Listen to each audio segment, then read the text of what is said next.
Alright, what's up, y'all? We back with another video today, and we're gonna be hopping into it, react to some more dark, strange clips. But I want y'all to stay tuned to the end of the video. We have an announcement we're gonna make regarding the channel, so let's hop in.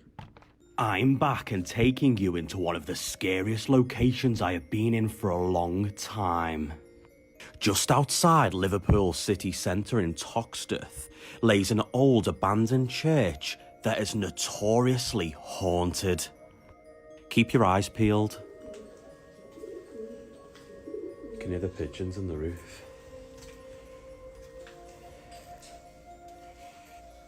See, that looks creepy. Did you notice something strange behind that glass door? It almost looks as though someone's head dips in and then goes back out again. It was only me and my friend exploring in here, and he was behind me. Honestly, the chills I got when I watched this back. Who was in here with us? Or what? Okay, now, follow me into one of the most impressive rooms I have seen, and it really makes you wonder, why is this place abandoned? This is where people would have gathered for services back when the church was open. It is also said to be one of its most haunted spots. Just outside the church is a row of terraced houses that face this particular chapel. And just before I tell you this story, I had a little go on this old piano. It didn't work, but how creepy is it anyway? Getting back to the ghost stories, the residents in the houses over the road have been reporting strange sightings coming from the abandoned church for some time. The most common sighting is that of a man dressed all in black that darts past the windows before entering the part in which the staircase would lay. Strangely, there are a couple of confirmed deaths in this building over the years. Even when the church was perfectly functional, there were many stories of it being haunted. In fact, a choir boy fell down the stairs in the 1960s and broke his neck, sadly dying instantly. It was commonly said by the remaining choir boys that they had felt pushed as they reached the top of the staircase. Therefore, rumours began to circulate that the boy's death was no accident. Walking these old, decaying corridors with these stories in my mind, it is truly a scary place. And in addition to the ghosts, I couldn't help but wonder what unsavoury characters might take shelter in here after dark, and just hoped that they didn't see me or my friend. Anyhow, linking on to the previous story, the ghostly choir boy is now reported throughout the church. Only 2 years ago, a local lady called the police upon seeing his figure in the window, fearing it was a little boy on his own that had snuck into the abandoned church. The police arrived and there were no traces of anyone. Now listen to this. Oh, what the fuck? Oh, it's the fucking piano.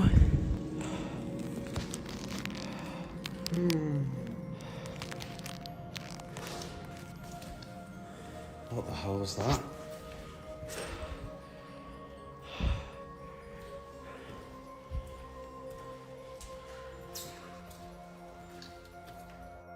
That moment honestly struck fear into my heart, and it was of course the time in which we said we'd both split up for footage.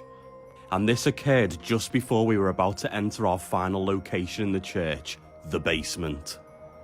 At this point, I must say I was feeling quite uneasy and ready to leave. Something had quite clearly banged hell out of that old piano, and I know it wasn't my friend as he was on the complete other side of the building. This was very uncomfortable in here, and we decided to end the investigation. Yeah, that was a creepy abandoned spot they were at. Right there at the end of that clip when bro gasped. That almost took me out. Just the way he got so shook and gasped, I almost started laughing. But it was pretty creepy. It was pretty creepy. We're gonna keep rolling though. The worst cartel videos ever released, and this is a massive trigger warning. The brutal video that I'm about to explain takes place in an empty concrete room with no furniture. It looks like a scene straight from a Saw movie. As you play the video, you are immediately met with blood, and I don't say that lightly. There is literally blood everywhere. At first, when you see the victim, his torso looks like it's wrapped in saran wrap, but it's actually the shade of blood which reflects off the light. Upon playing the video, it's hard to tell if the victim is dead or alive, though his heart seems to be beating, as blood is leaking at an insane rate. The cartel member can be seen cutting the victim's throat with what appears to be a kitchen knife.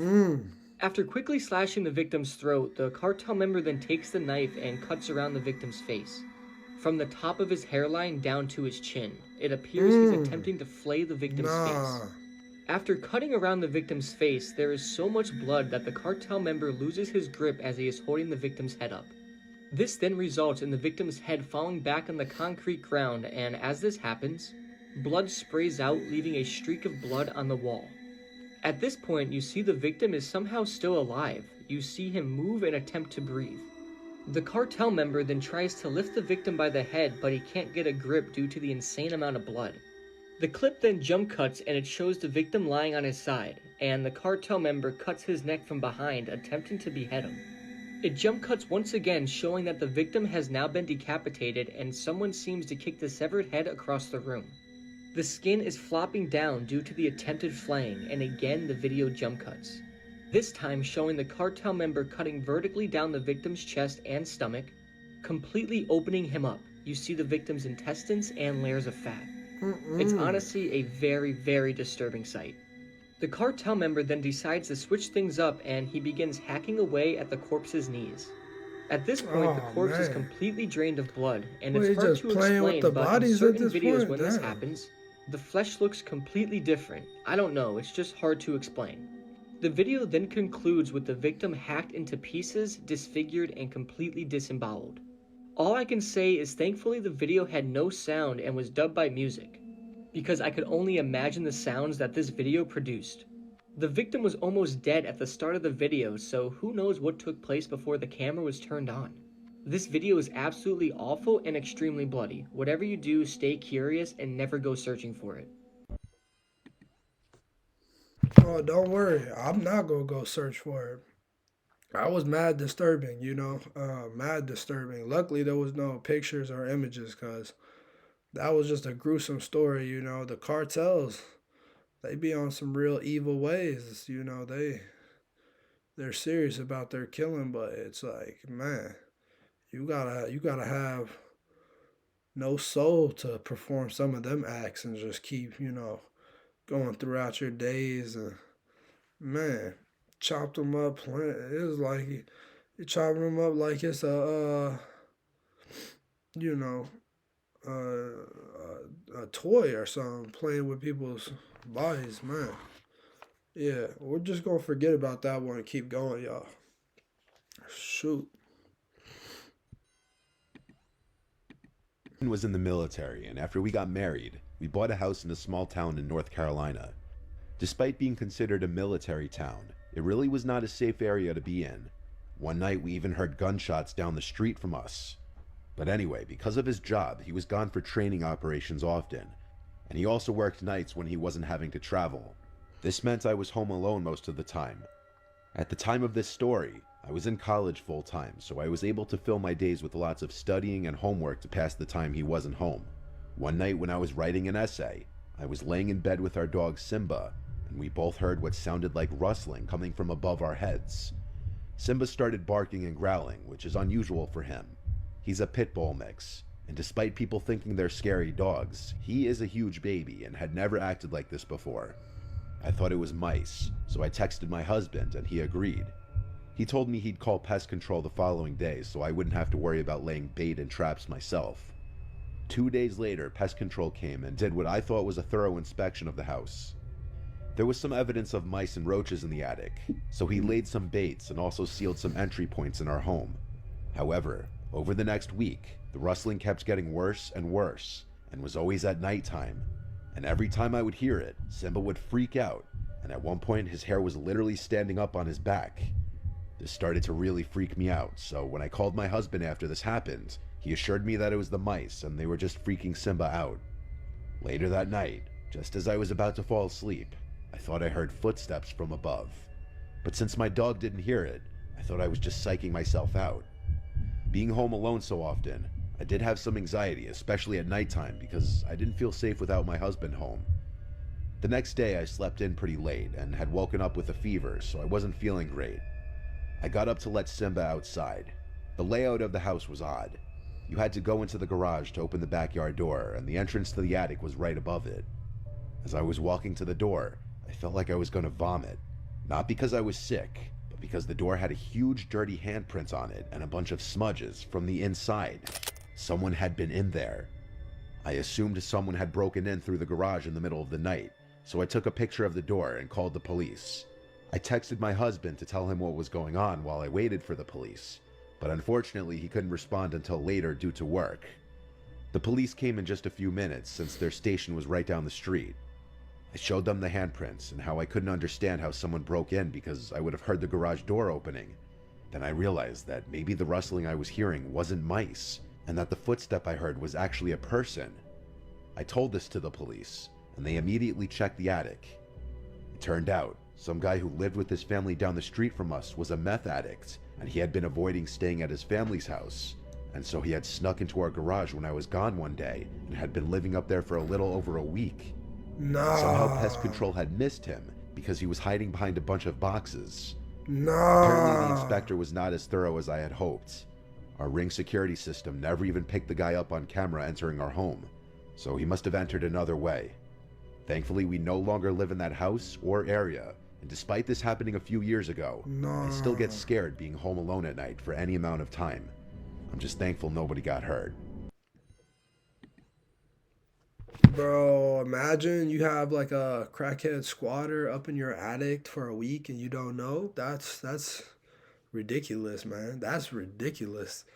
You know, I feel bad for the lady. You know, she was probably shook. She probably got PTSD from the whole thing. But you know, you gotta keep some weapons on you. You gotta have some weapons, whether it be like a knife, a gun, or even some mace or a taser.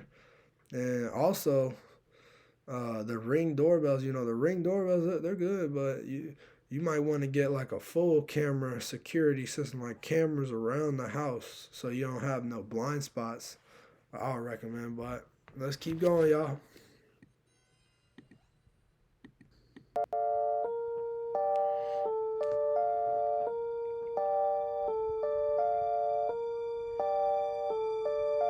Mm,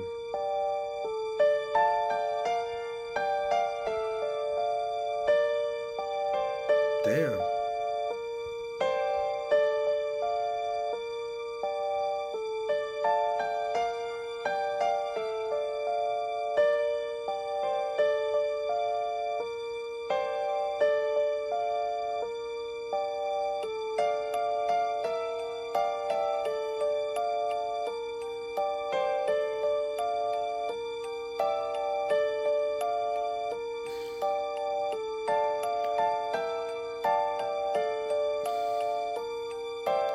Taking that risk. I wouldn't do this, y'all. Nah.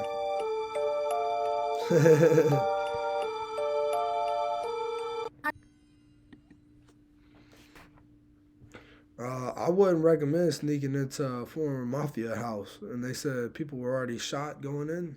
Nah, don't seem like a wise move. Let me know if y'all would go into the house though. All right, key into the next one. Simula noong 2002 hanggang 2014, 6 ang namatay sa loob ng pamilya nila. Buong akala nila namatay dahil sa natural causes ang mga kapamilya nila. Pero noong 2017, nagsuspetsya na sila na baka si Jolly Joseph, ang tumayong matriarch sa pamilya nila, ang nasa likod ng mga pagkamatay. Nung napag-aaralan nila yung pattern ng mga pagkamatay at ang mga kasinungalingan ni Jolly Joseph, napagtanto nila na baka may foul play. All right, my bad, y'all. I had no clue what she was saying right there. Like, no clue at all. I don't even know if I'm going to leave this in the video. She said, I believe about money, I'm buying a bite. Yeah, no, we're going to skip to the next clip, though, y'all. in trying to explain how family culture really affects our day-to-day actions. Korean Cyanide is on Netflix if you want to check it out. If you guys just saw my last video, you know my light just turned off. I was recording content for my Instagram and my light turned off and I didn't get it on film, but then I asked it again to turn it off unless it's all in my head, and it turned off. I gotta get out of here. I can't stay here.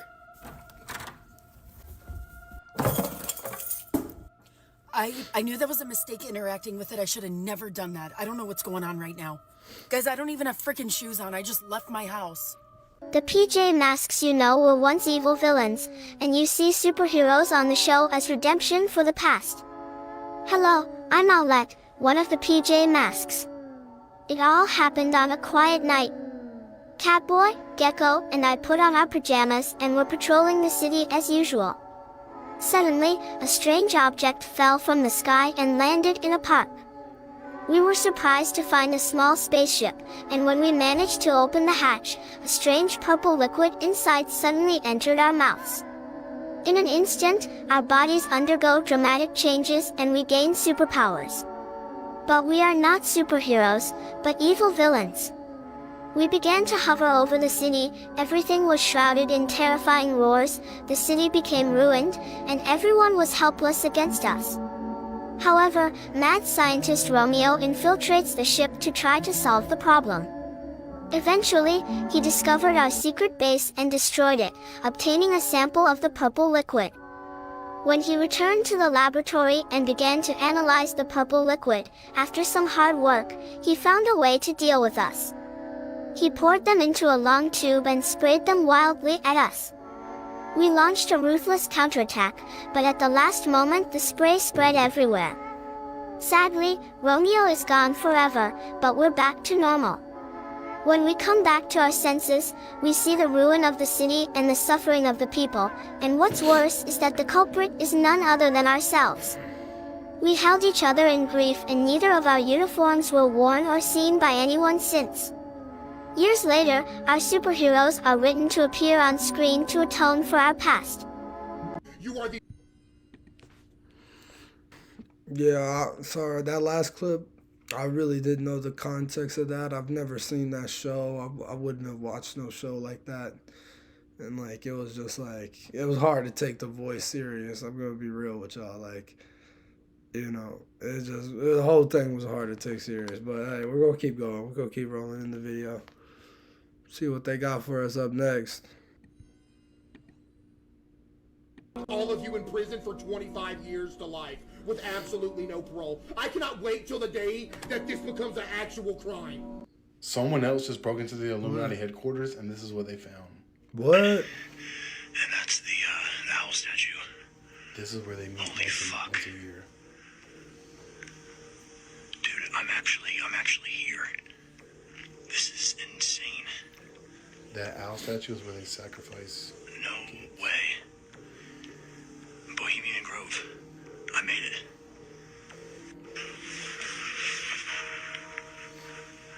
Yeah. It's the owl statue. What the fuck? No way. Odds are he won't be around much longer. This is fucking cool. Oh, that's hollow.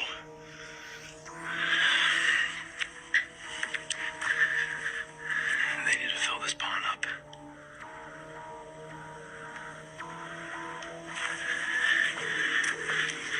They do. Yeah, that's the owl. A bunch of ferns have grown on it. Moloch the owl god statue.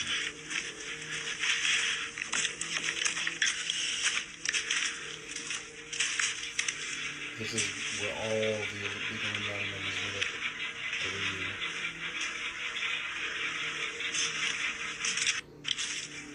Insane. They said that's where the Illuminati meets up, Bohemian Grove. I'm sure a lot of people by now have heard about Bohemian Grove, like the dude who originally snuck in, Alex Jones, kind of bit nutty, but Bohemian Grove. I'm not too familiar with the whole thing, but I just feel like I don't know if the Illuminati did exist, that they would still be meeting there after people exposed it, you know. Just my thoughts, but let's keep going into the video, y'all.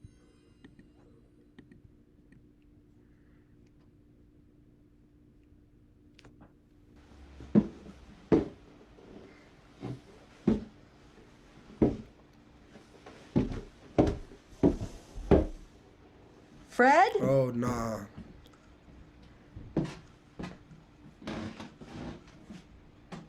You still in here, buddy?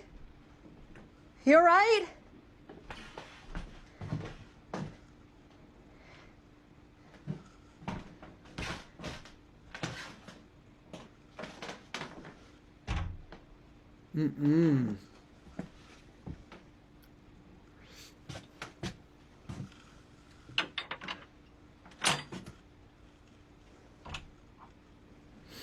What's a basement into another basement? Fred, you down there?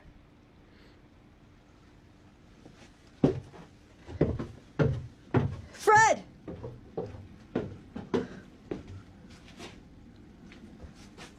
Corwin. Who's that? This is Deputy Corwin of the police department. Gotcha.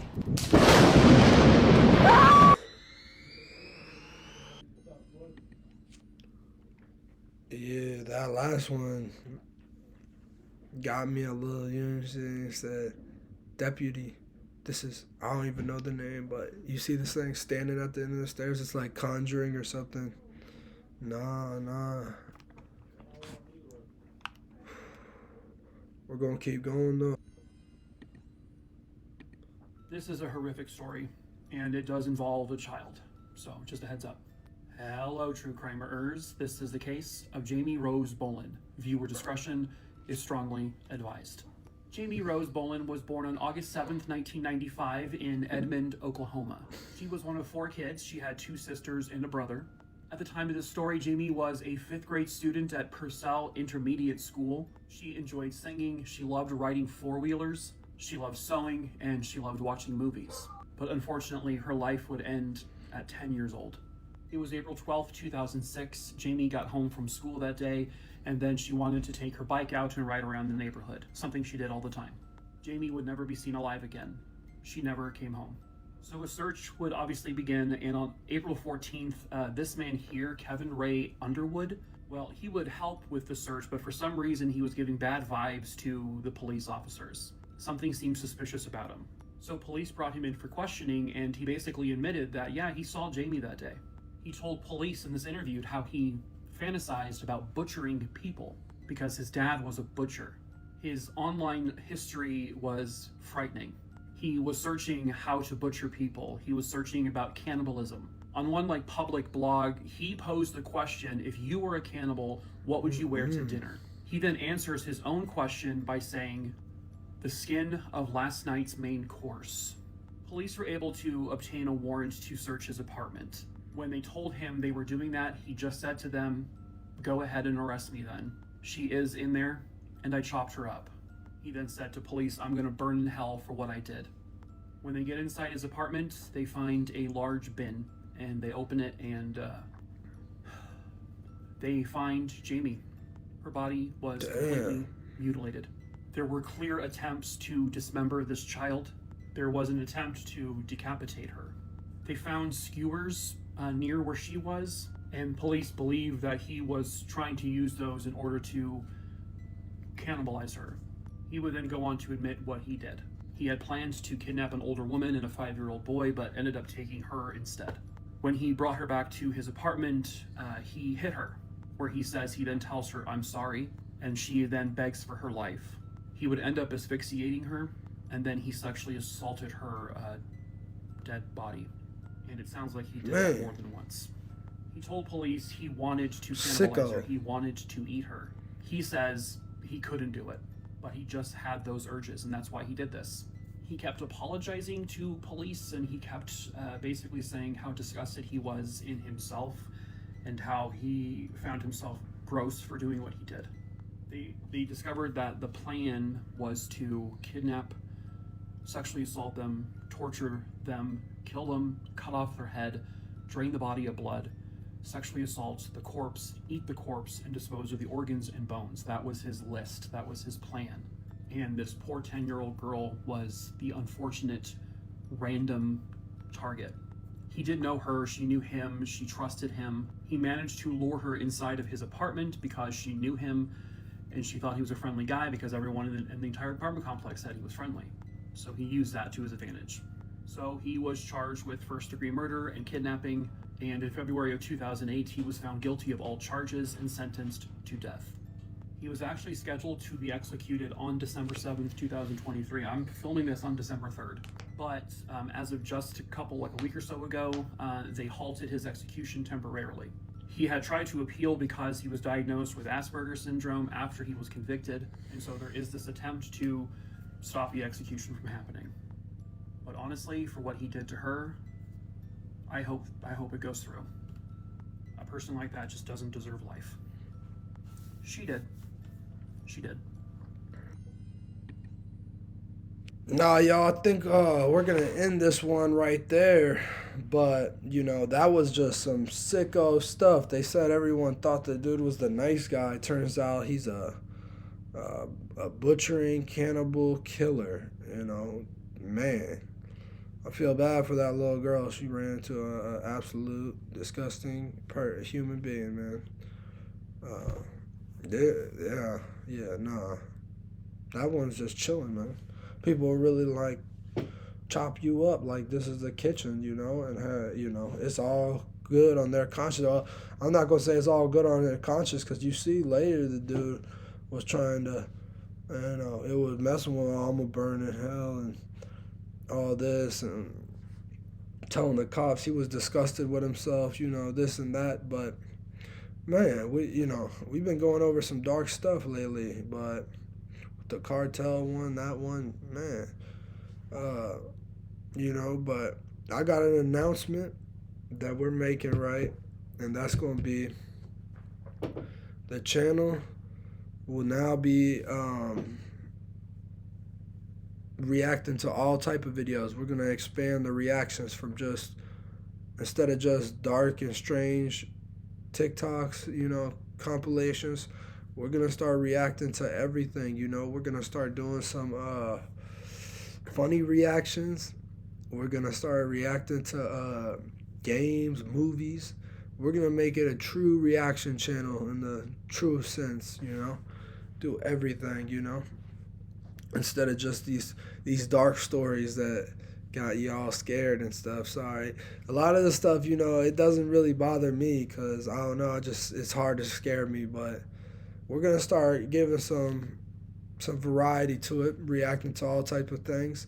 And I need y'all to let me know if there's anything y'all want me to react to, because I'm going to start off reacting to things that, you know, big things that I think have some interest in. So that's just what I want to let y'all know. I hope y'all enjoyed the video. Stay blessed. Stay up.